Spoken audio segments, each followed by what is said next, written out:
Good evening, everyone. Can you hear me at the back? Am I loud enough? Okay.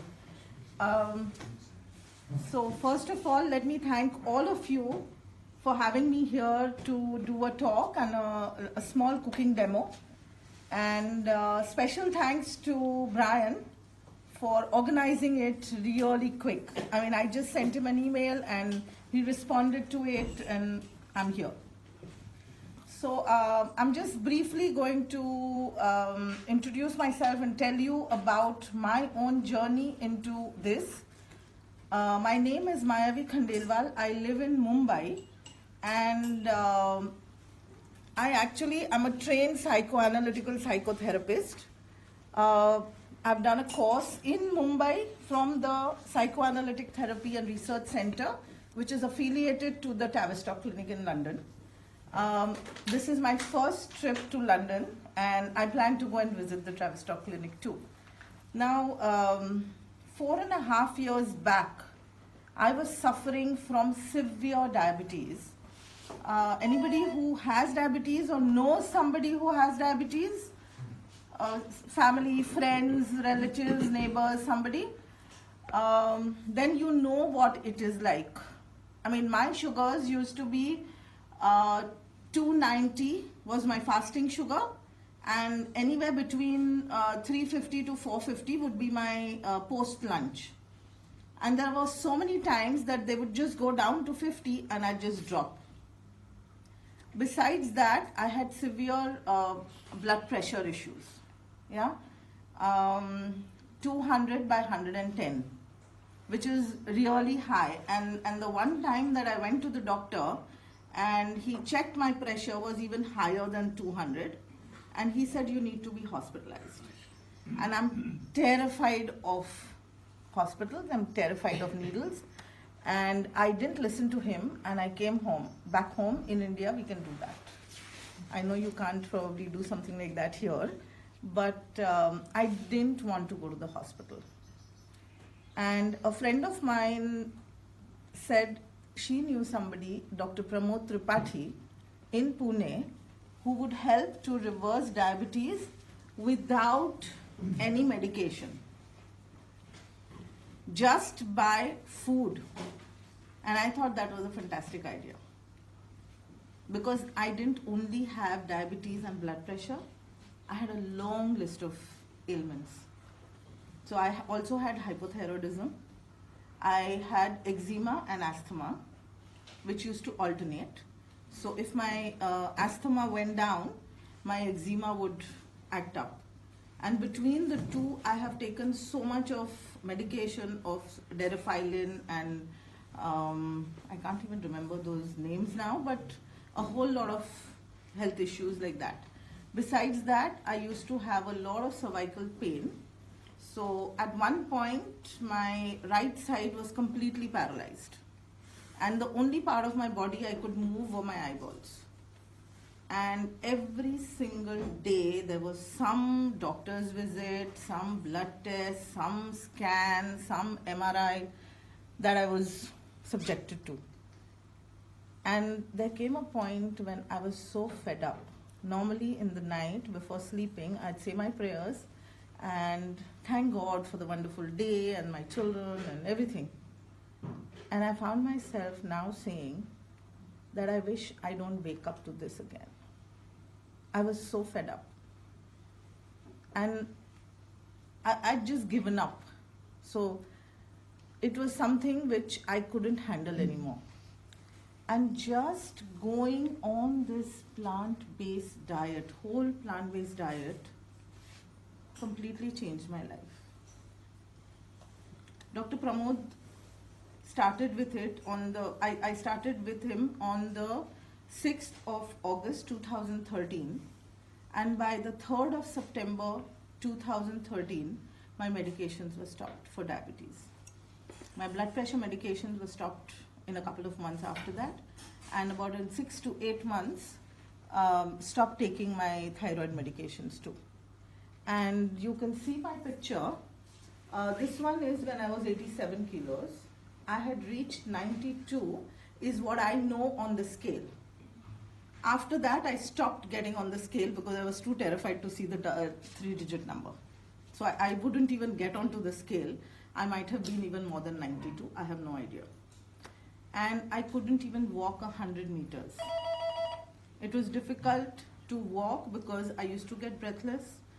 I was so heavy that I couldn't move myself. And now I run the 21 kilometers every year. There's a Mumbai marathon that I run. And on an average, I run about 10 kilometers a week. And the kind of energy, I mean, I think it's part of also not just the body feeling good, but also the mind feeling good. When you stop eating animal products, generally. For me, that was something that kind of happened one day. So once I had started with Dr. Pramod's treatment, around 10 to 15 days after that, I was traveling with my family to a place called Mahabaleshwar, which is a hill station near Mumbai. And there is a restaurant over there where everything had cheese. So there were pizzas and soup also had cheese. And I just thought it's okay, you know, I mean, I'll just have a slice of pizza and what's going to happen. And I really didn't know that something like that would happen. I just couldn't stop crying at night. And I kept wondering, I mean, I'm with my family, I'm having a great time, I'm so happy, and why am I crying like this? And I called Dr. Pramod and he said, did you have something with milk in it? I said, yes, I did. So he says, that's what is, you know, what you're going through. This is what probably the cow goes through, and this is what you're going through. And at that point is when I decided I'm never going to touch any animal product anymore. Whether it is in terms of food, or whether it is clothes, or anything at all. And I think that was the changing point for me, where I just decided that I'm not going to touch any of these. And I think that was the moment that everything just fitted properly. You know, everything just fell into place. I started feeling better in terms of health. I started feeling better emotionally, mentally. Everything was like on an overdrive. I was so active. I had so much energy. Where I couldn't even wake up in the morning, I was getting up at 5 in the morning and going for a walk or a run or something or the other. And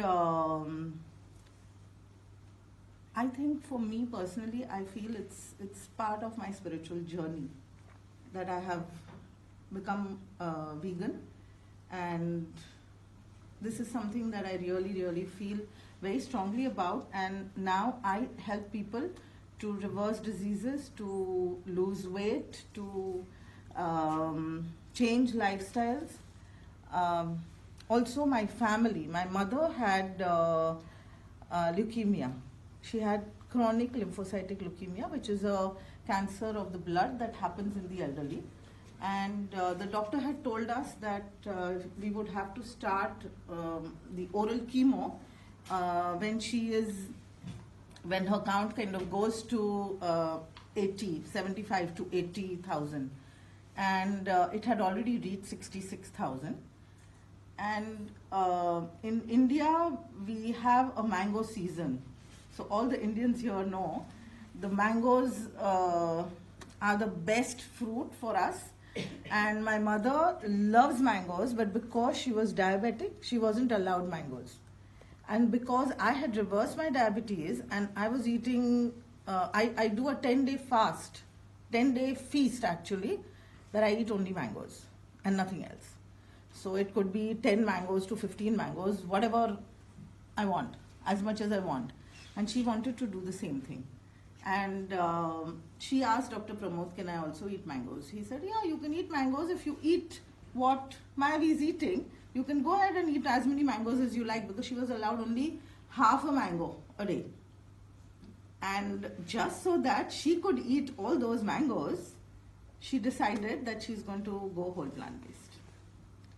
And within 1.5 months, her count came down from 66,000 to 8,100. And she also had a lung condition, which is reversed now. And she's able to climb up 2 floors, and she's able to walk and do everything that she wasn't able to do. So this was something that everybody in the family wanted to do. I was talking to a few of you, and everybody said it's so difficult to get people to follow this kind of a lifestyle. Actually, I used to get very excited initially, and I used to tell my mom or my mother-in-law and father-in-law, this is not good for you, don't have it, this will happen, this will happen. And this is how, the cow's milk is taken out, and I showed them the videos and PETA videos and everything, but they didn't seem to kind of feel moved at all. At some point, my husband said, I think you better keep quiet. Please don't talk about what is good and what is not good and what it does to the cows and whatever. Please don't say anything. And I think it was good that I listened to him. I continued to follow this kind of a lifestyle. At some point, my father-in-law said, your salad looks very nice. I think even I'm going to try a little bit. And then your pizza is looking good. I'm going to try that. And slowly, he started having it, and I would just give him that little bit. I refused to share and make for him the whole portion. And slowly, everybody started having it. And I feel so good that my whole family now is on a whole food plant-based diet. And all their diseases are reversed. My mother-in-law couldn't walk because she had knee issues. She's lost some weight, and she's feeling better, and she's feeling healthier. And she's doing everything that she couldn't do earlier. So in general, everything kind of started falling in place with this kind of a diet. Now, I'll just kind of, I think most of you might know about the whole food plant-based diet, but basically it is no animal products, no processed products, everything is whole, and I eat a lot of fruits and vegetables. So that's like fresh energy foods, and not so much of processed. So with all those things, I have reversed a whole lot of my diseases. I haven't even had as much as a cold or a cough. Even if I do get like a sniffle, I just have some orange juice, or I have some lime shots, and I'm fine. So I think it's just the way the body reacts to this kind of whole plant-based food that we can just reverse almost any disease. I have some friends who have also reversed acute body pains and rheumatoid arthritis and all that. So I help people to do this also. And I also love to eat. I mean, I love my food. And there was a time when I used to feel, my God, if I'm going to turn vegan, how am I going to enjoy all these things? Over here in London, you get everything at the store. Everything is ready, and you get a whole lot of cheese in the free-from sections, and butters and cookies and everything. Back home, we have to make our own, and we don't get all these cheeses that you have here. But so they're not whole food. Yeah, they're not whole food, but at least once in a while, if you want to, you can at least have some. But the whole foods we make at home on our own. And because I myself felt so good, I trained with Dr. Nandita Shah and understood how this whole thing works. And now I help other people to do this. Back home, my husband and I started a catering service, and we also have a tiffin service. In Mumbai, we have the tiffin dabbawala service, where the people come and pick up the tiffin and deliver it to your place. So we have a tiffin service all through Mumbai, where we send out whole food plant-based tiffins. And we also have a kitchen where we make different types of crackers and snacks. A lot of Indian kind of snacks and crackers that we do. And besides that, I teach how to make this kind of food all over the country, and also I wherever I go. So because I was coming here, I spoke to Brian, and I'd be happy to show you a few things how to make. Today we are going to make Shrikhand. Would you like to ask any questions about anything? Sure. I know there are a lot of different dietary traditions and backgrounds in India, especially in a cosmopolitan place like Mumbai. What was your own dietary background before you became vegan? I was a vegetarian, basically. My husband was a big meat eater. He's now vegan too since the last 3 years. And so it was basically vegetarian food in the family. And I'm from from Gujarat in India. And so we have our very simple dal, rice kind of food. Yeah. Thank you. Yeah. And how did you persuade your family to go vegan? Because I've been trying for years without any success. So I think what I did is I continued to do what I wanted to do, because in a lot of families, a lot of people feel, forget it, I'm not going to say anything to you. And I think you just have to understand, at least this is what I figured, that we just have to understand that even I wasn't a vegan. And it takes time, and sometimes, like I said, since it's a part of our journey, spiritual journey, it will happen when it's supposed to happen. There's no point in, I mean, they're all pre-vegans. Like Dr. Bill Tuttle calls them, no? They're all pre-vegans. They will become someday. And from example, if they see you feeling healthier, if they see you feeling more relaxed, compassionate, loving, gentle, someday they will also do it. Yeah. Yes, you said that you were advised not to tell your family about the ins and outs of the dairy industry, what they do to the cows and they do to the calves. Now they've gone vegan, can you talk to them about the dairy industry? Yes, of course. Now they tell other people about the dairy industry. So when somebody comes over, my father-in-law wants to show the video, or the PETA video of the Indian dairy industry. And he tells them not to consume dairy. Do you say of the Indian dairy industry? Yeah, we have a PETA video of the Indian dairy industry. And that's on PETA website? Yes, right. it is on the PETA site. Yes. PETA India? Yeah, Okay. PETA India. So, I'll just take this one. So the major change you made into your diet was to cut out foods from cows, yeah? That was the big change, yeah? Yes. Okay. But you're eating a whole food vegetarian diet before? No, I wasn't eating a whole food vegetarian diet. We used to have a lot of oil, Oh, yeah. a lot of fried stuff, Right. which now we've changed. I figured out how to make all those things like samosas and pakoras, the fritters, vegetable fritters and onion fritters and all these things. We figured how to make it without oil, so that my in-laws or my husband and all, they don't miss all these foods. And we make everything without oil.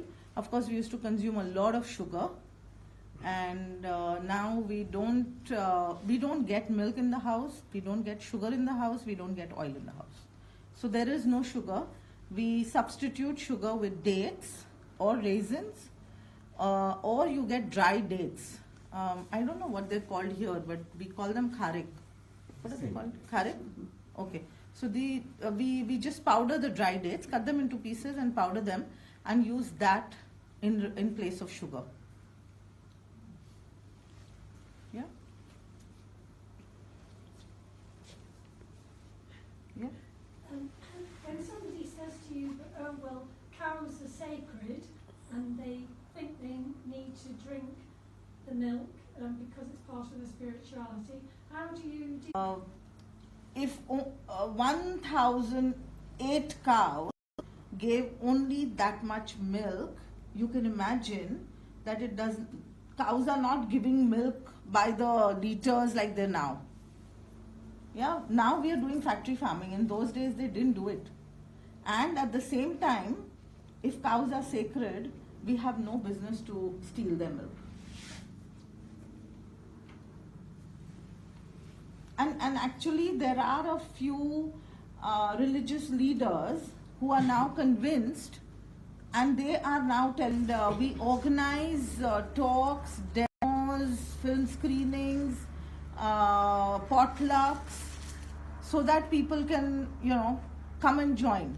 Of course, we try to get more non-vegans so that they can be exposed. Of course, it's wonderful for vegans to meet, but also we try and get. So if I'm going to invite a couple of friends of mine who are non-vegan, so that they can also come for the talk or come for the film screening and understand what it is about. But it is catching on really, really fast now, all over the country, all over India. Yeah. Yes. Okay. You want to finish? How receptive do you think the population is? Because in the Sanata Dharma, in the Hindu tradition, in the scriptures, it is prescribed that you can drink milk and cheese and honey. How open do you think people is towards this message?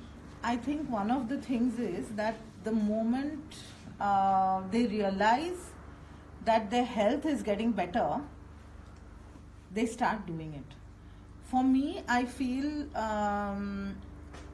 health is what I started with, but actually it is more when you go in for the compassion for the animals is when it becomes really strong. Otherwise, it's okay. I think as humans, we don't care about our own selves a lot of times. We can allow ourselves to be abused in terms of eating the wrong stuff or whatever. But for me, it happened that day when I couldn't stop crying. And at that point, this whole thing, a vision in my mind was that I've just delivered my baby and somebody is just yanking her from her hair and just taking her away in front of me, and I know she's not going to live. And I'd want to kill to save my child. And then they just have some monkey on my breast and take my milk. I just couldn't handle that. I said, this is it. I mean, I can't deal with this that, for so long I've been having milk or dairy or whatever. But that was the point where, and people do realize it once when they start with health initially, but then they do realize that it's something more than just health. And I think even if you do the vegan whole food plant-based diet just for a couple of months, and then even after that when people go back onto having dairy, they have a lot of other reactions. And I know so many people who've given up dairy completely and become vegan after that. Yeah, I think she wanted to ask. Yeah. Do you eat lots of raw foods? Do bhajis? Okay, so what we do is we steam the vegetables. You cut them and steam them, and you do the tadka. Is that the tempering? the batter?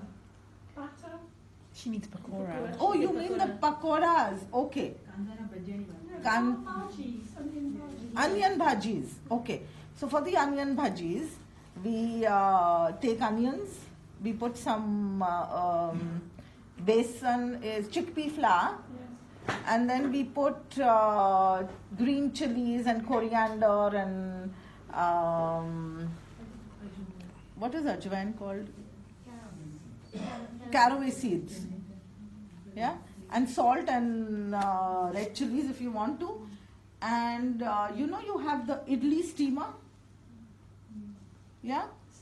Steamer. So we just steam those like idlis. You just take a little cluster of the mixture and steam it and then put it in the oven. After they're steamed, you put them in the oven and they are delicious. You won't even mind them. I mean, and because there's no... So I think the mixture must be quite thick. It can't be sloppy. It can't be sloppy. So what you do is you cut the onions, and I usually put a little bit of spinach and some cabbage and some grated carrots and sometimes the green bell pepper finely chopped into juliennes, and put a little salt on it and rub the salt in, and then just add a little bit of chickpea flour. So it has to be dryish so that it will have, you know, those strands sticking out and become crisp later. Yeah? Sure. Your story is impressive. Thanks for sharing. I was just wondering about the volume and the frequency. What volume of food do you eat and how frequent do you eat? I eat 3 meals a day, usually. And I mean, I could eat like, say, 6 oranges. That would be breakfast. Or 3 bananas, 4 bananas, depending on how hungry I am. And then the salad would be a big bowl of salad. So actually, you eat till you're full. That's it. When you eat this kind of food, you feel satisfied, and then you stop, and you can eat as much as you want. Because when you're giving your body the natural food, nutrition, it will on its own tell you, now I've had enough. Actually, I used to also have something called leptin resistance. Anybody knows about that? No? Yeah? So leptin resistance is when your stomach is not sending messages to your brain that you're full. So when I started with Dr. Pramod, he said for breakfast you can have, he used to tell me to have any kind of sprouts. So first thing is a smoothie in the morning, a green smoothie, which is any fruit and any green. But he said, initially when I started, he said he wanted me to eat any form of sprouts. And we make these sprout pancakes in India. So he said, you can have sprout pancakes. And I said, how many can I have? You know, usually the dietitian, I always had a weight issue. So my whoever I went to would say 2 chapatis or 2 those pancakes or whatever. He said, eat as many as you want. And I had to tell him, you have no idea. I can finish off 8 to 10 of those. He said, go ahead and have it. And that's when he told me that I probably have leptin resistance. And once I went on this diet, it just settled. And now I can't have more than 2 or 3 pancakes at a time. Well, how do you make the pancakes? With rice flour or? No, with sprouts. So you soak the beans in the night, grind them in the morning to a thickish consistency, put a little salt and jeera, cumin seeds, and green chilies and ginger if you like, paste, and make a pancake. That's it. Yeah. I was going to say, if you're giving talks in England and you say sprouts, some people will be thinking of a thing called Brussels sprouts. No, these are Better say bean sprouts. Yeah. Bean sprouts. Sorry. The question I was going after that, how do you get your vitamin B12? Do you, is that amongst the vegans, do you say that make sure you get vitamin B12? Yes. Actually, it's not only vegans, even non-vegans have a B12 deficiency. And now one of the new reasons for B12 deficiency is also the radiation from the mobile towers. So, yes. So now I've started keeping my phone outside my room to charge, because even while it is charging, it is emitting rays. And that can lower your B12. Yes. So B12 everybody has to take. I mean, because it's not available to us so easily. So we just take a methicobal tablet, depending on what your levels are. You just take that. I think he wanted to ask a question for a long time.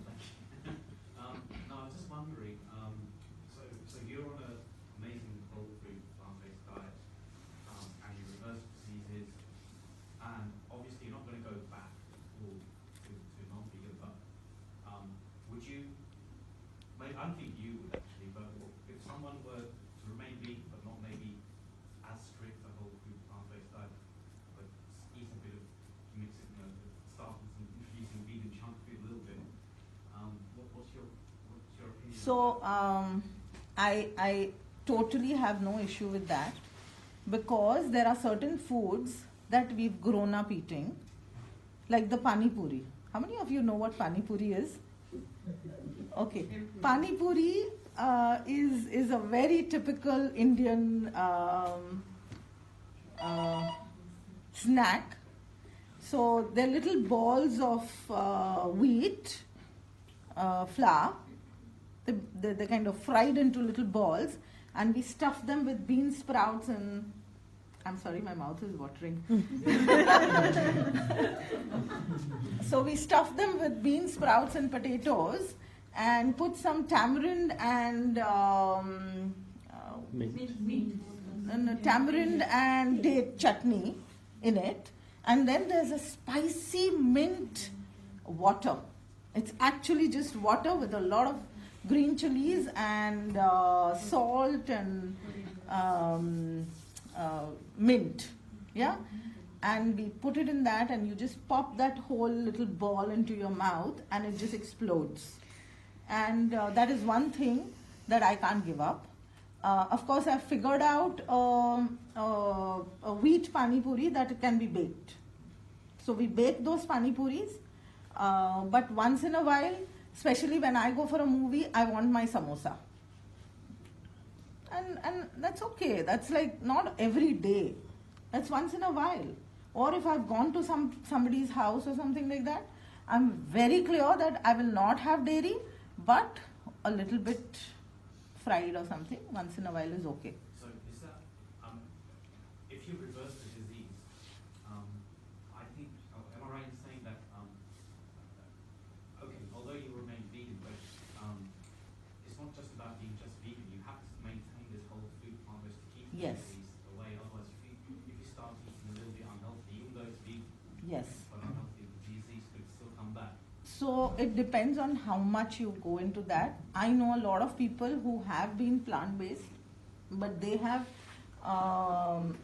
they eat a lot of fried, and they eat a lot of processed, which is not done. Along with it, you have to do, so if I have a samosa, maybe I'll go for a longer walk the next day. Or the next meal will be a big salad. So you can adjust it a little bit. I mean, you can't deprive yourself completely of all these things. So once in a while, you can have that. Of course, dairy and all is absolutely not allowed, but once in a while, if you have this, it's okay. Okay. I know like lots of people who are ill, they cannot fast, but people who are not ill, what's the, like fasting versus eating every day, like you know, like as a chef, you're always working in the kitchen and you're always eating food. So in the days of like if you fast for it, is it better when you cook? So I personally, Nishma, I fast on Ekadashis, which comes every 15 days. That's the 11th day of the moon.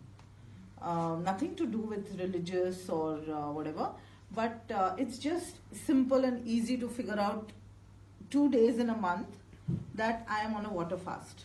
So yesterday was Ekadashi, and I had nothing except water the whole day. For like 36 hours, you just have water. Besides that, I normally usually fast at least once a week. And I could never fast earlier. I could never fast. I couldn't even do a whole day with just fruit. And just yesterday, my son-in-law asked me, he said, how do you manage to do this, Mate? I mean, I can't believe that somebody can live on just water for one day. I said, one day? I've done even more than one day. And I think it's just in the mind.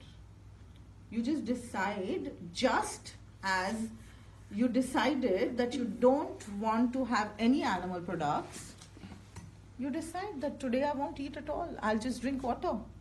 And you'll be able to do it. And I've run 10 kilometers on day 1 of my fast, and then I've run again another 5 kilometers on the day 2 of my fast, and I've had no problem at all. So it is something which is in the mind.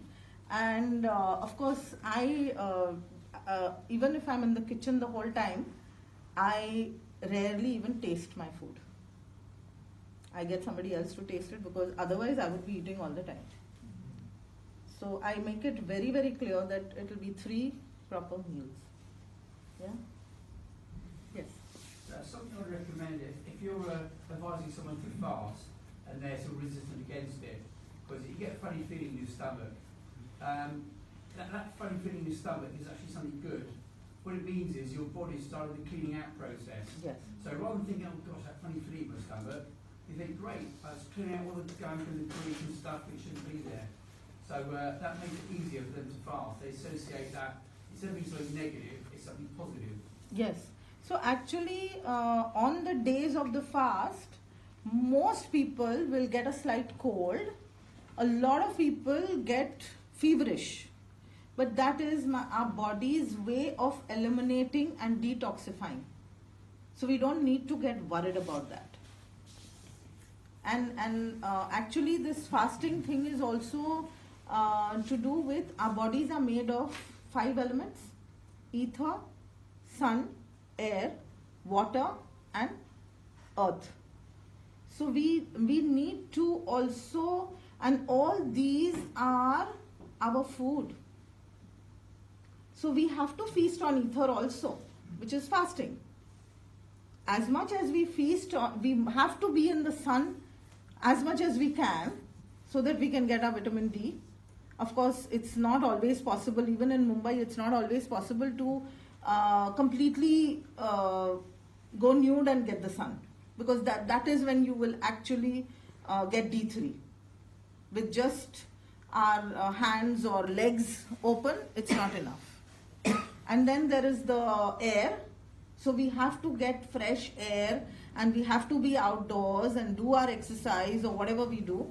We have to then also have our water through the bioavailable water in fruits and vegetables, preferably, so that you don't have to drink water. Of course, you can drink. If you're thirsty, please drink water. But ideally, the water for our body is the best if it comes from fruits and vegetables. And then, of course, the soil gives us all the beautiful vegetables and fruits and everything, and we get that. Yeah. Can I just clarify, you talked about air and you talked about ether. So are they the same thing? Do you mean the same thing? No, air and ether are not the same thing. So what is ether? What do you mean by ether? Is the subtler energy and subtler air, if you call it, but it's not air. Air is the air that you're breathing. And the subtler the foods, so the first 3, the ether, sunshine and air, in that order, are what are the best for us. And our bodies are also made of that. So our stomachs also have to have that little bit of air there inside. We shouldn't be stuffing ourselves so much that there's no place for any air to move and digest our food. Of course, that's a whole new and a whole different theory, and if any of you want to look up, you can check up Natural Hygiene and Nature Cure. Yeah? That's what I understand about the ether. How do you get the ether? So when you fast, you get your energies. You cleanse out your subtle negative stuff from your system and get the new energies. Yeah? Okay. I was just interested in your mango-only diet. Yes. And perhaps you could talk a bit more about that and what it's like and Sure. what the benefits are. So, one of the most important things that I forgot to mention is that we eat only organic food, because when you're eating copious amounts of fruits and vegetables, you want to eat organic. You don't want to have so much of pesticides and all that coming in. The mango thing, we do it in the month of May. I normally do it in the month of May when the mangoes are at the peak. And when there are enough mangoes and when they're a little more reasonable, that we can have so many mangoes every single day, that I do the feast for 10 days. So in the morning is when I have the mango and mint or spinach or whatever smoothie. And that is made from, say, 3 mangoes or 4 mangoes and a bunch of mint and 2-3 glasses of water. So that will be my breakfast. And then for lunch, I'll just slice mangoes and have those 6, 5, 4, whatever, as hungry as I am. I mean, I just keep cutting them and eating them. And then it's the same thing for dinner. And in between, if I feel hungry, I'll have. And most, not most, all the times that I've done it in the last 4 years, I lose about 4 kilos in those 10 days. And my sugars go down further. Like normally they're about 90 to 100, they go down to 80 also. So, and it's a total cleanse that you go through. There's one more question there. Is that because you eat mono fruit? That's the thing? You lose more weight? Sorry? Is it because you're doing mono fruit you're losing weight? You're losing weight because you're doing mono fruit, one. You're doing fruit, period. If you just go on a raw fruit diet, you'll lose weight. Sorry. I wanted to ask about your asthma. So how soon did you see that reduce, and is there anything in particular you could recommend to help asthma? Yeah, so my asthma started with an allergy initially from dust. And then I had 2 patches of eczema on my feet, and they would kind of be either asthma or eczema. For that, I feel within about 2 months, my patch stopped itching. And then it just started clearing up completely. And the asthma, I figured, stopped because I wasn't having any dairy, that it just kind of slowly, I figured that I could walk faster. Where I couldn't even walk 100 meters, I started walking, I started walking with just 100 meters every day. So I would start with 100 meters and then just go on to a little more and a little more. Every day, like every 3rd, 4th day, I'd increase it by 100 meters. And I found that I could walk that.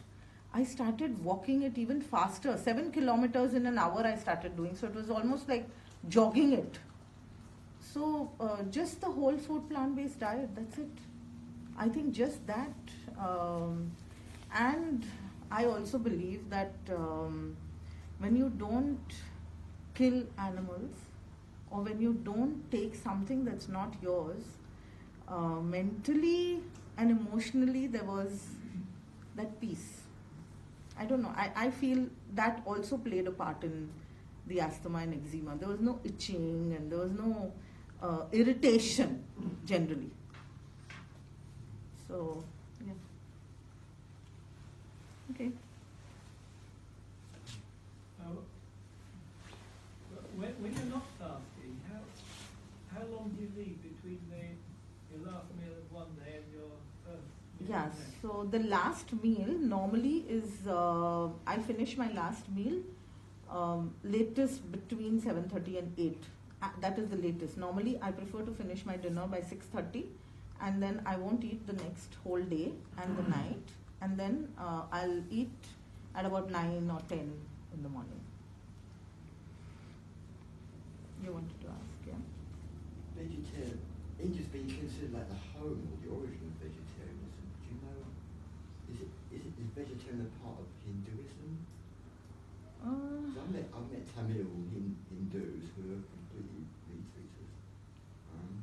So there somebody is like Gandhi was I think he was vegan at some point. Yes. Do you know any? So actually, vegetarianism is what Hinduism allows, and I feel from what I understand, the way people drank milk earlier, like my own mum says that they had 2 cows, and in spite of that, they didn't get milk every day. Or they got a small glass of milk, say 3 times a week or something like that, even with 2 cows. So it wasn't the way we used to eat or consume dairy. Now, even Hindus were not consuming so much dairy. And if you see a traditional, typical South Indian diet or any Indian diet is by default vegan. It's only that there is that little element that has now become so big that they're having so much more milk than they ever had before, because it is so easily available, because the dairy industry, I mean, it's a factory farm, so there's no stopping how much milk will be available to you. What about meat though?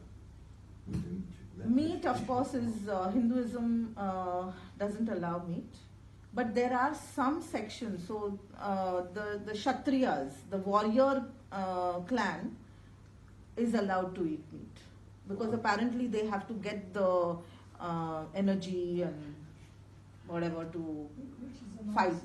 Yeah. Well, in the epic, the Mahabharata, which I've been reading a version of, all the warriors, the warrior class, Kshatriya, yes, they're all going out hunting. Yes. So they're not, no instance of vegan.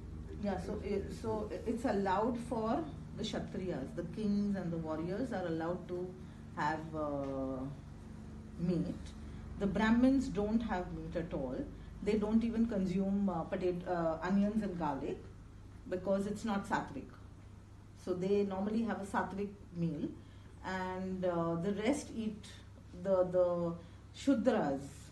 If you know the Brahmins and the Shudras, so the Shudras eat everything. It doesn't matter, so they eat everything, and the Kshatriyas eat everything. So there are the Brahmins and the Vaishyas that don't eat meat. So what percentage traditionally of people in India would be like vegetarian? I would think, say 60% would be vegetarian, but now that has changed. Right. Now that has changed to many more being. Western yes. habits. Yes.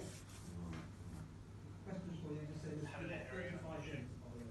Sorry? You've got 35 minutes, but I've got a question. Okay, so I think we can. And then you've got 35 minutes left. Okay. But there's a question. For somebody who is already diabetic, would you recommend to them having as much fruit as you've been eating? You've already reversed your diabetes, but if someone's got diabetes at the moment, because they tell us that people who are diabetic should be avoiding sugar.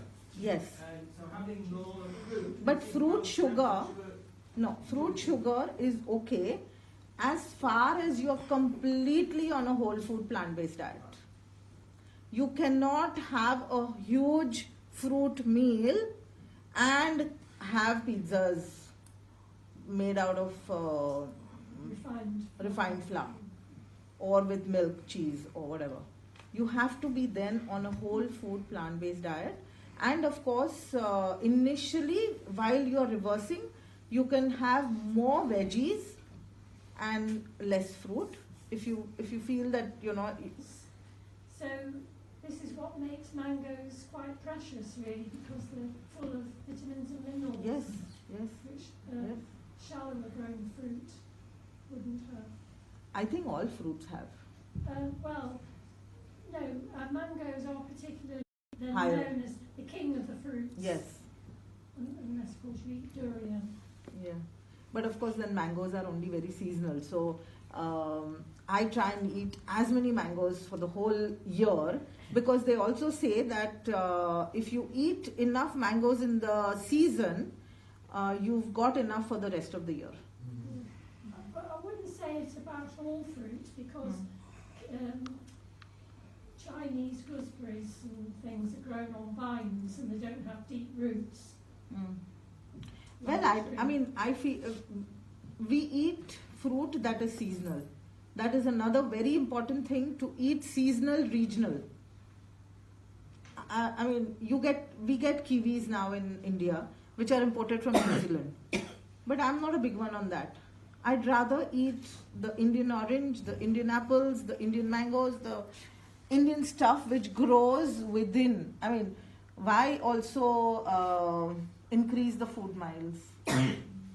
Okay, once in a while is okay, but even the environment is important. So. But you won't be able to eat mangoes in this country then, would you? Because they're all imported. Come to India. Make a trip to India in the month of April or May, and you'll get as many mangoes as you like. Yeah, sure. What about for babies and children? Babies and children, I know at least 4 vegan babies, infants, and as they've been growing up, now one of them is about 4 and he's doing brilliantly.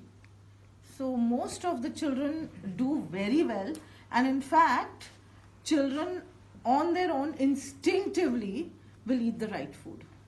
It's us, we give them or show them the wrong stuff to eat. Instinctively you'll eat the right thing as a child. Yeah? I was going to ask, is it easy to find organic food in India? Absolutely. Really? Yes. We get organic fruits, vegetables, nuts, sprouts, beans, rice, wheat, everything. A lot of farmers are now switching over to growing organic food, and now there are collectives that help these organic farmers to come together and make bigger farms, or in their farms, because even the water seepage and the airborne pesticides and all that is an issue. But now they are getting them to closer together and helping them to, so we give them seeds and give them money to buy the instruments and all that, so it is a big movement now, and a lot of people like us have started growing on their farms. So then they just bring it to the farmers market. We have a lot of farmers markets in Mumbai, in one of which we take part every Sunday, and we cook idlis and pizzas and whole lot of things and take them to the market and sell them, and we use only organic ingredients. So our tiffin service is a dairy free, oil free, processed sugar free, gluten free mostly, and organic service. Yeah? Yes.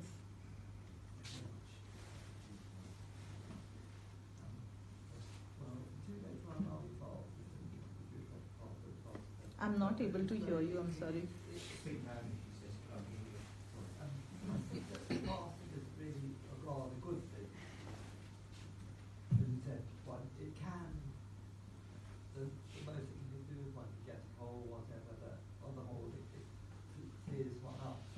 Yes. In 2 days' time, I'll be fasting for half of the festival. So it's very good. It's cool. The thing is, mangoes are extremely healthy. Yes. Yeah, staying with mangoes, when I eat a mango, I eat the skin as well. Do you think that's good or bad to eat? And the other thing is, what about, you say there's only small mango season in India. Would you eat like that? But if you feel that you really love it so much and you get these freeze-dried mangoes or something, once in a while, I don't see why you can't have it. Yeah? Yeah. I've also got a mango question. So I think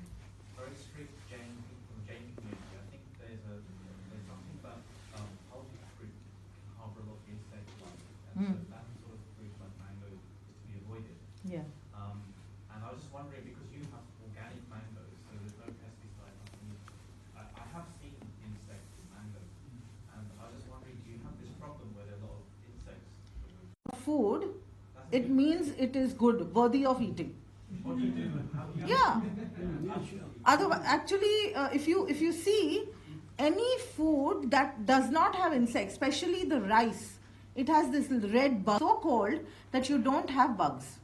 But in India, where the temperatures are between 35 and 37, we have these red bugs, and we actually look for those red bugs, because if the bug is going to eat, so a smoothie can be any fruit, any pulpy fruit ideally. So bananas, papayas, mangoes, chicus, pears, apples, and you add a green to it.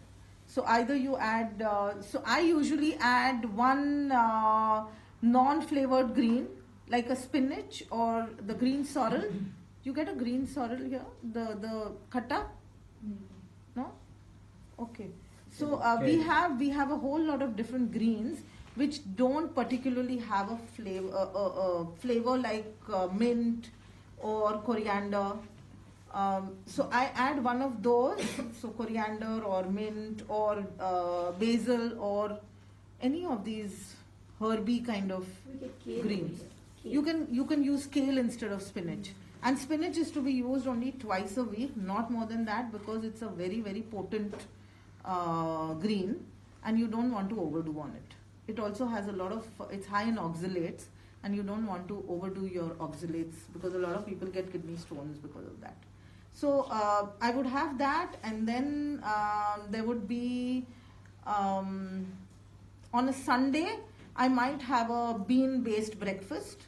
If I'm feeling hungry at about 11 o'clock or something, I'll have a pancake or just bean sprouts with some salad in it. For lunch, I said it's a big salad. I normally avoid too much nuts, but a little bit dressing or a peanut butter dressing or something like that to make it more interesting. Or even what really works in salads is green chutneys. So you can make it with coriander and green chilies and garlic, or just green chilies, coriander and ginger, or whatever you like, lemon and salt, and make that as a dressing. And then I usually have dinner would be anything actually. I mean, there are days when we have ragda patties, which is like matra, so that is dried peas. It's a curry made of dried peas and potato cutlets. Or you can have roti sabji or khichdi, any of these, whatever you like. What about brown rice? Do you eat that? Brown rice. We eat brown rice. We don't have the refined white rice, because the same amount of quantity. So if you eat half a cup of brown rice, you'll feel full. Yeah. Whereas when you eat white rice, you'll eat 1.5 cups and still not feel full. So everything is whole. Whatever is whole is good. Are there any recipe books or books on general health that you would recommend? There is a whole food plant-based recipe book by Nandini Gulati. It's called the Healthy Vegan Cookbook, I think. It's called the Healthy Vegan Cookbook. And you can refer to that. There are a whole lot of recipes available online. Once you figure out how to do the substitution, you can almost make everything yourself. Yeah. Is it Indian based, that one, the Healthy Vegan Cookbook? No. It has food from all over the world. Oh, okay. Yeah. Thank you. Yeah. Just clarify the fasting. Once a month you water fast from dinner to breakfast the day after, yeah? Yeah. Do you fast once a week, you said something? No, so there are 2 days which are the 11th day of the moon. I see. So the waxing moon and the waning Yeah. 11th So it's just day of once the a moon. month you fast. So those are 2. Oh, you do And that? then I do another 1 day in a week. So I fast 4 days in a month. 4 days in a month, yeah. Yeah. So once a week, generally. Once a week for a Once day. a week. Is that For the from whole dinner to Yes. dinner? To the next, no.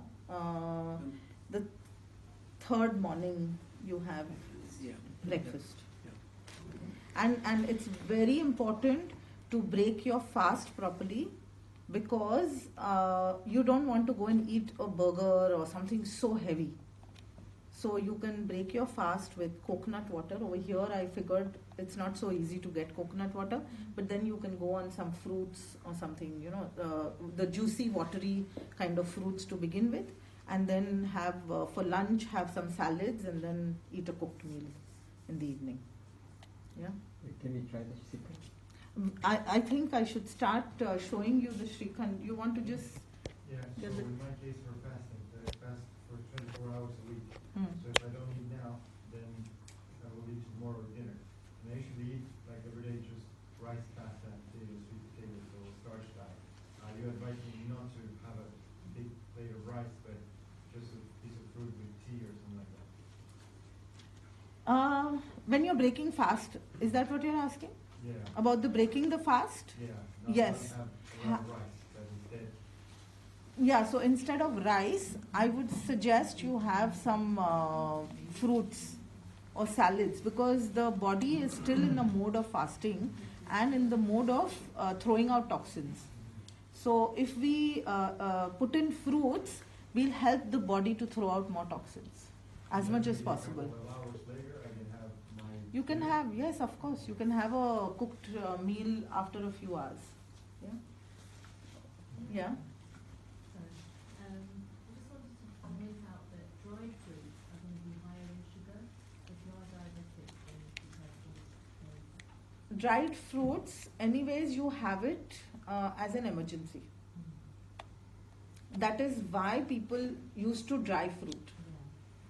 Because that would be something that you can bread in Mumbai, and that also I don't eat much. So bread would be roti, the flat bread, if at all, not the white flour bread.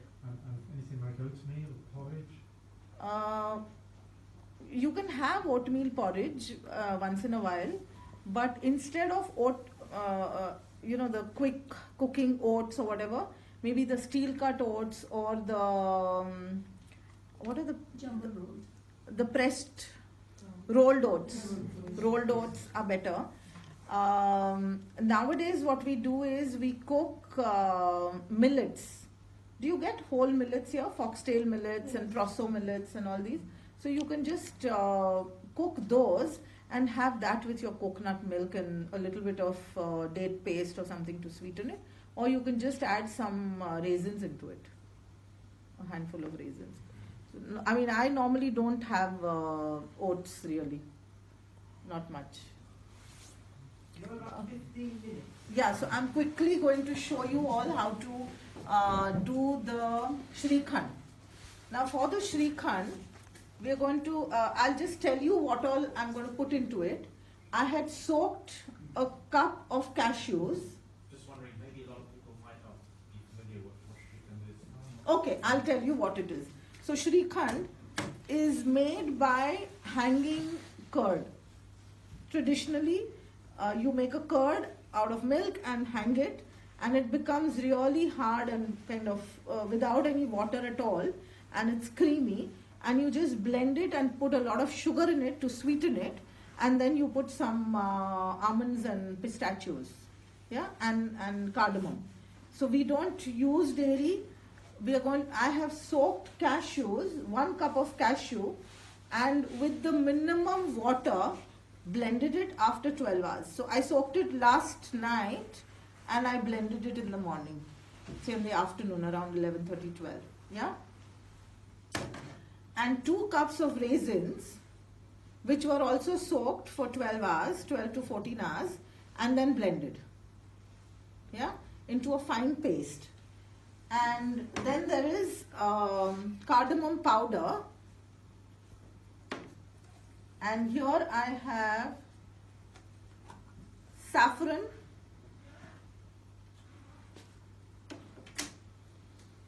and there are pistachios and almonds. Slivered pistachios and almonds. And these pistachios, I did not have the plain pistachios, so I had the ones with the shells which are salty. So I soaked those, removed the skin, and I've cut them, and I've kind of slivered them. Okay?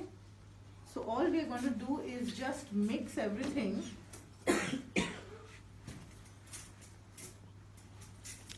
How do you get a tangy taste, which you normally get with The yogurt? tangy taste comes from okay, the raisins. right. Yeah, they're tangy enough. If your raisins are too sweet, you can just add a little bit of lemon juice. Okay. Yeah. So I'm just going to mix everything into this. So this is one of the very popular Gujarati desserts. This is had with puris. You all have like a chole bhatura, that kind of a thing.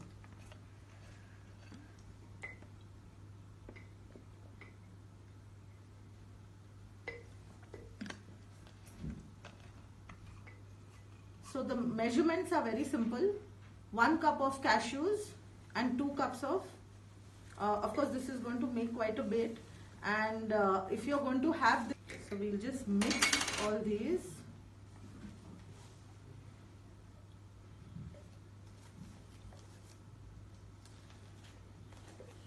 How many of you love desserts?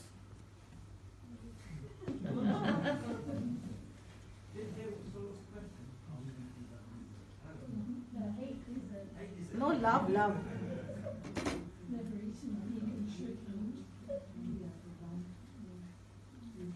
Okay, I'm going to add some powdered cardamoms.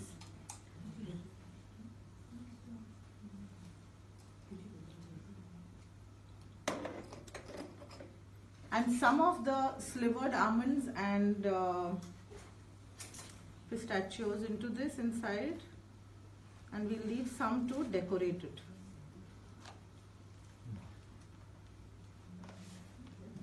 And the saffron.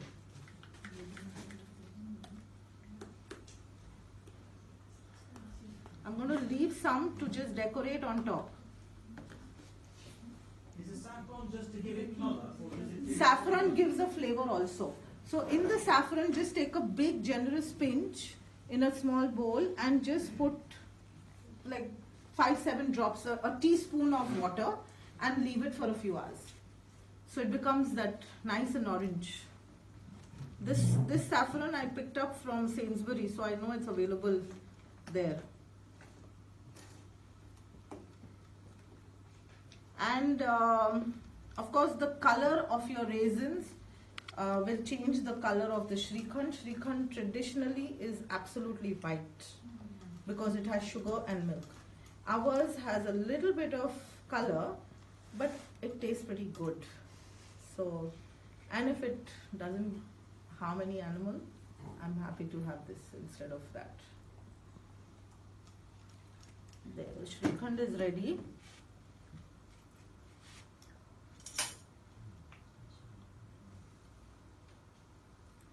So all you have to do is just soak and